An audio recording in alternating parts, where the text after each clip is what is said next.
Mark, it's so great to see you. And obviously, Brett, it's great to see you again.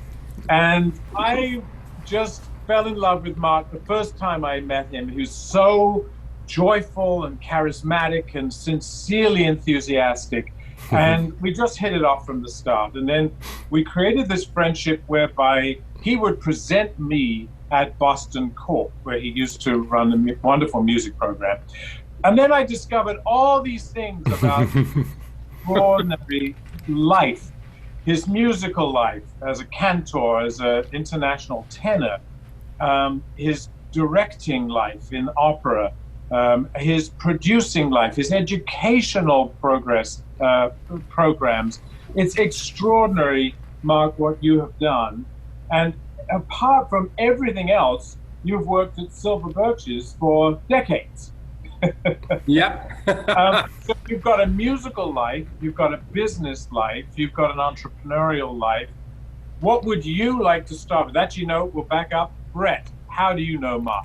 Well, actually, I don't really know Mark, but I had the distinction years ago of playing a piece of his for mezzo-soprano and viola and piano. This wonderful soprano named Diana Tash, and which wasn't it originally for Cynthia Phelps and the principal violas of the LA Phil? I think that's who she did it. Yeah. No, that viola part actually was originally for Brian Dembo. Oh, okay. So another great violist. Yeah. So yeah, and she does a lot of work with. And actually, I wrote it for myself. So it was originally conceived as a tenor, Brian, and the piano piece. So I want to talk about your kind of eclectic career and then kind of audience engagement. Like I loved all the Boston Court programming, and I want to talk a little bit about how you deal with the audience. I started out playing the cello. That was the first thing I think that David and I connected on, actually. And really thought I was going to be a cellist when I was growing up, even though I grew up in a really small town and had no reference for what the big bad world was. But I have a passion for the cello. I adore it. And it kind of, in a way, because my cello teacher that I eventually landed with after a time had been the pianist of a very famous cellist, a Russian cellist back in the United States, Bogomil Safara. So she was a brilliant pianist, and he had trained her as a cellist. They were married, and she became quite a fine cellist herself. And I thought, oh, hey, listen, you can have both of these things. And so I trained on the piano and I trained on the cello. And when I went to university, my choral teacher in high school knew the head voice teacher at UC Irvine, and introduced us. And basically he said, you can do all these musical things, but actually you would do better as a singer.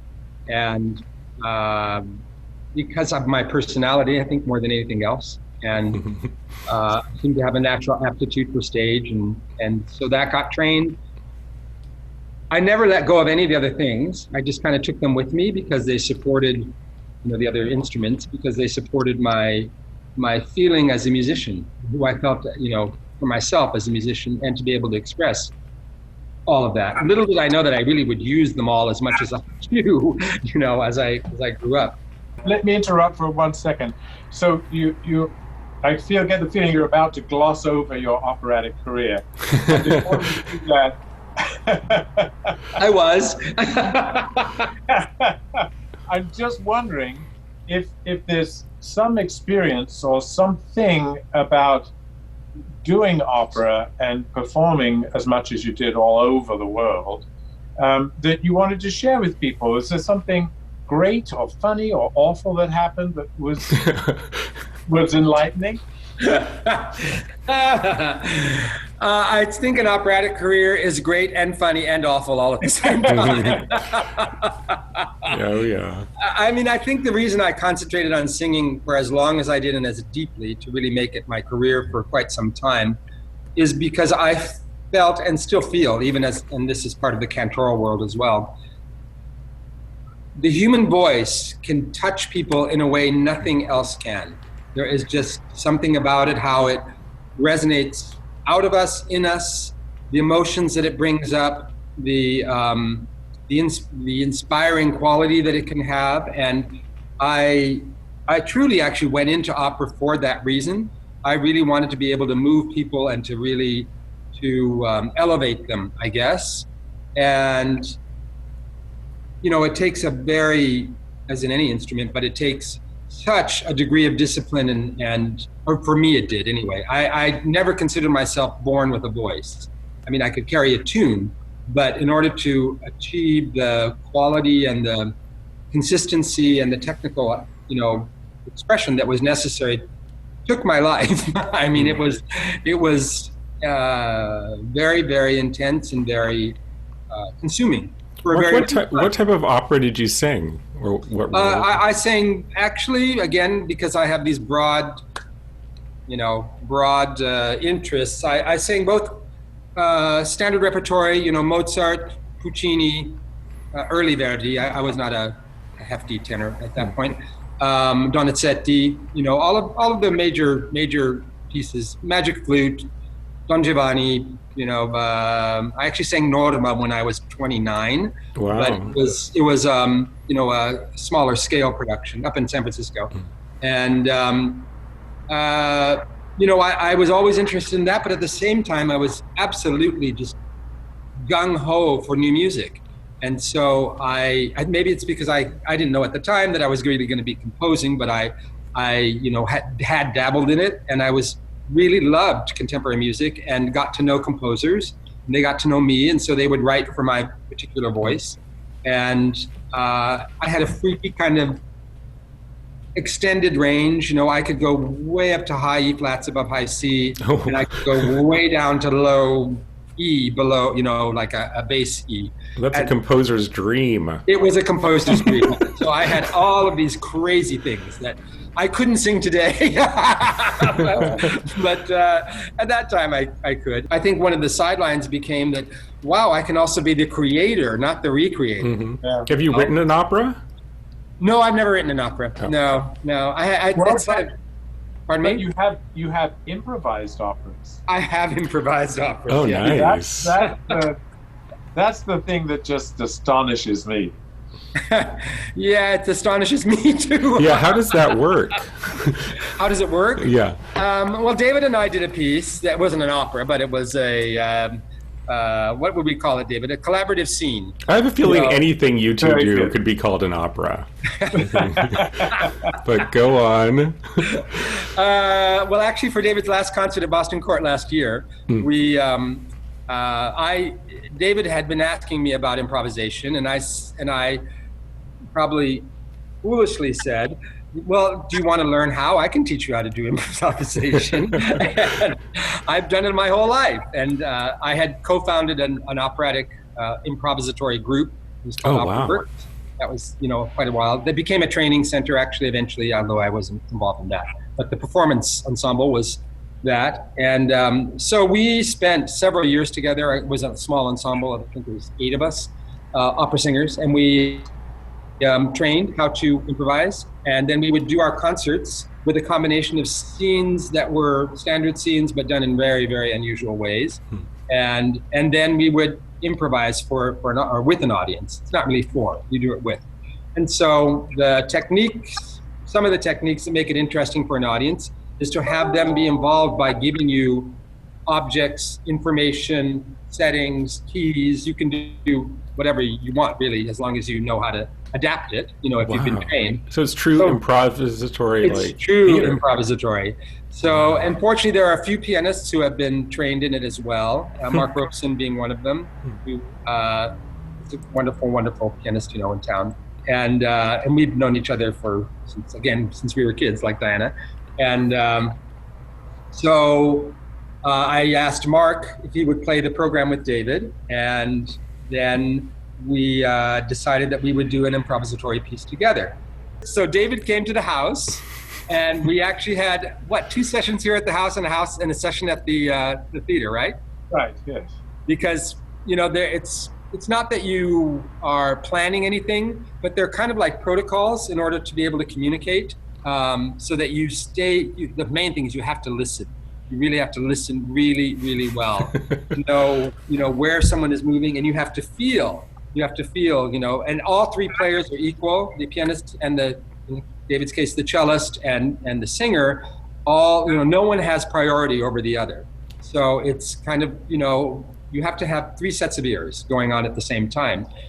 And be able to use your instrument, whatever it is. And David can sing. So David also sang in this piece. And oh my gosh, this is incredible. He and I, when we were working, we switched. I'd play the cello, he'd sing. Yeah. I'd play the piano, he'd play the cello. We played round robin as we were, working it all out. And finally, when we brought it to the audience, and then you have to be completely open. Whatever they're going to give you, you respond. You try and be open to responding to. So in this case, someone gave me their cell phone. I asked the audience for an object, and I said, it can be any object, be a set of keys, it could be your toupee, whatever you want. And so someone gave me their cell phone, and I said, so now give us a time of day when you want this. So another person in the audience said 3 o'clock in the morning. I went, okay, this is going to be fun. And then I said, give us an emotional, something emotional or how you would like it to feel. And so the person who gave it was a musician, I remember, because I actually knew who it was. She was sitting in the back. And she said, well, it's not about I said, you could be sad, happy, whatever. And she said, I don't care whether it's sad or happy, but I want it to have minor and major. Okay. Remember, David? So she said it has to have minor and major, both. It has to transition. And so I said, okay, that was it. The only thing that actually comes from the group is who starts. So after they give you the information, and I chose that. I think, or maybe Mark and I discussed, or did you? What, do you remember, David? It's all a blur to me because I was so terrified. So wait, David, I want to know then what did this do to your creative process? I mean, afterwards, would you do it again? Do you mean after? I had to play a sonata after that. No, but like days later, when you thought about the experience, was it freeing or? Well, I started to look at the tape, and I was so disappointed by my playing that it turned out that the improvisation was the thing I enjoyed the most. Because it was so, the thing about improvisation is that, you can say that there are no wrong notes. Of course, there can be some wrong notes. There can be. The spirit of the thing is what you're going for. And of course, in a great performance, that's what you're going for too, is a sense of improvisation. So when you're improvising and it's going quite well and you think, my ear is actually helping me here rather than getting in the way, you feel a tremendous sense of freedom and connectedness with the people on stage. And then you'd asked Mark to talk a little bit about, how do you deal with an audience? You feel really engaged with the audience too, because you're really trying to get across something that's only just occurred to you. So you've got to do it with a certain level of intensity and sincerity. So it's all the things you need when you're playing anything, but in a way, your senses are doubly engaged when you're improvising. So I have always found it stimulating. I've not been able to improvise jazz very well at all, but in this free kind of style, and as long as it's not too fast, then my ear can kind of keep up with everything. Mm-hmm. So it was a great, joyful, funny, mysterious little moment we had on stage. So here is a video and sound recording of a performance that Mark and I and Mark Robeson, the pianist, did just over a year ago at Boston Court, when Mark was working there, having devised the most extraordinary, eclectic musical series you've ever seen in your life, and extensive and revolutionary. But here it is, special improvisation with a phone, the night, and major and minor.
wish I could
Mark, I'm wondering.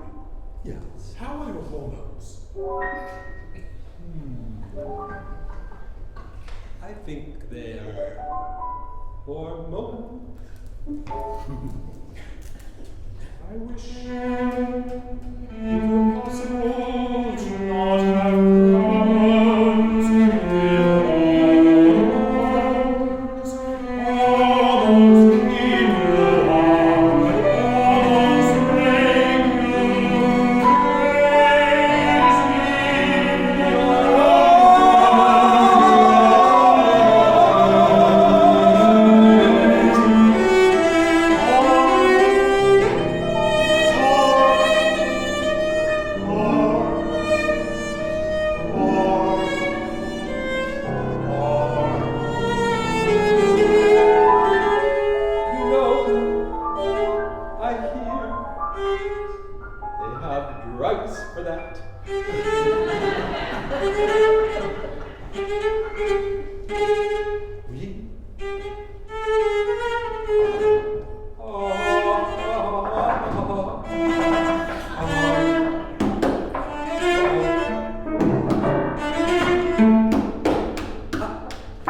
You're breaking up.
So, Mark, you are still doing extraordinary work with young people. You said that you've always been a champion of opera, and you know the voice, you know great talent.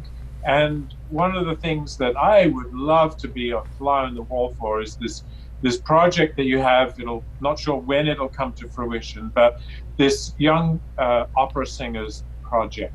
Yeah, it's called Emerging Artists, and it's actually not just opera singers, it's also pianists. And this will be its 5th year, I think, 4th or 5th year, I can't remember. I started at Boston Court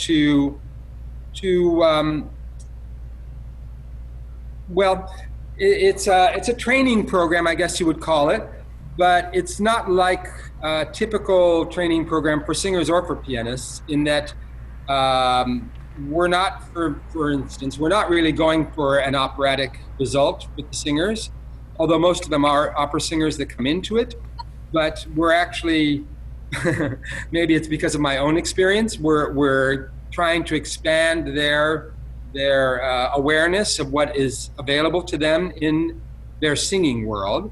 And so we actually have them design, or we help them to design individualized recitals that are not a kind of in-the-box recital. They're quite out of the box. So they don't get to stand there with their hands together or gesture aimlessly, singing Mozart, Schumann, Schubert, Brahms.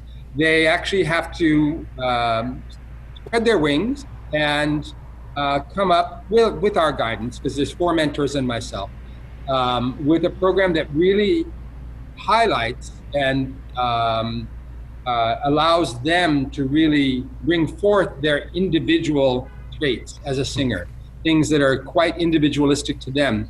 You know, you had asked about engagement, and so engaging audiences, you know, I think is a multi-tiered, not only a process, but really a vision. You have to, you know, think of it in a visionary way as multi-tiered. There's engaging our, well, we're now going to have to figure out how to engage our audiences in a very different way, you know, with COVID.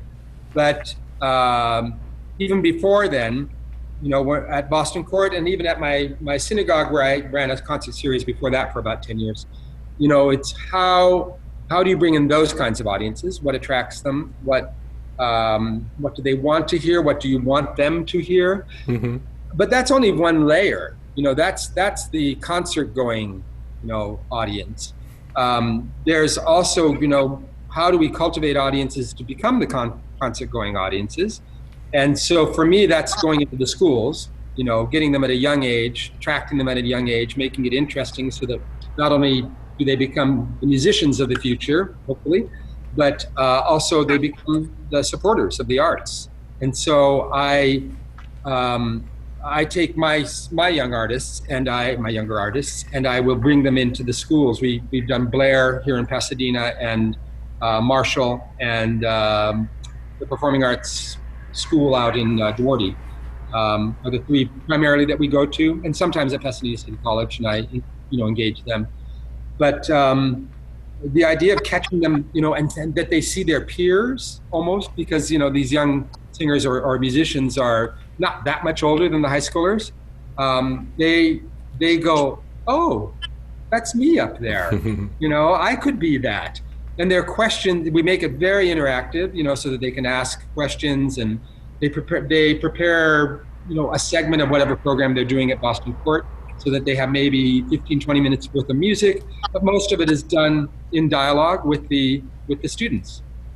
Perhaps just to end, Mark, you can tell us a little bit about what we could all enjoy together when we're allowed to be in the same space together in a more reflective musical and sort of spiritual environment. I was a part of one of these wonderful events that I'd love you to tell everybody about, and I'm sure you've got things percolating in your mind as to what you want to create for the future. I do, actually. What David is referring to, is that a shock? I don't know. What David is referring to is when I thought when I was retiring from the cantor, which is very consuming, you know, to be the pasture of or the shepherd for the flock is it takes a lot of time and energy and emotion. So what I thought when I was retiring from that and kind of putting that, because I'd done that since I was 10 years old.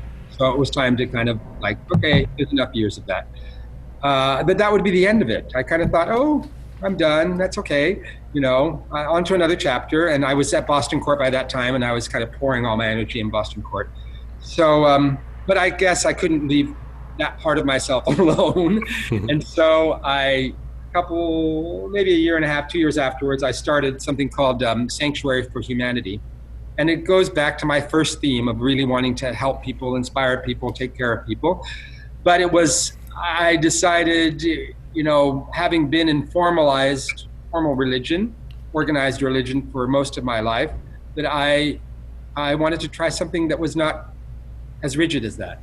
And so Sanctuary for Humanity came out of that, and it is literally a sanctuary for humanity, no matter what they come from, who they are, what color, what sexual orientation, what their religion is. It's not based on a religious doctrine, and it kind of embraces and encompasses all.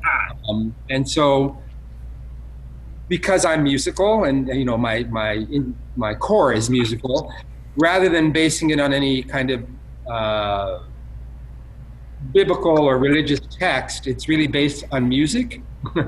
That music is the connector, and how can we use that as a medium to connect each other and to participate together and to come out with a spiritual center, that we can hold close to ourselves and also share with one another, and we would use nature. We'd go outdoors for some of them. David played for 2 of them, right?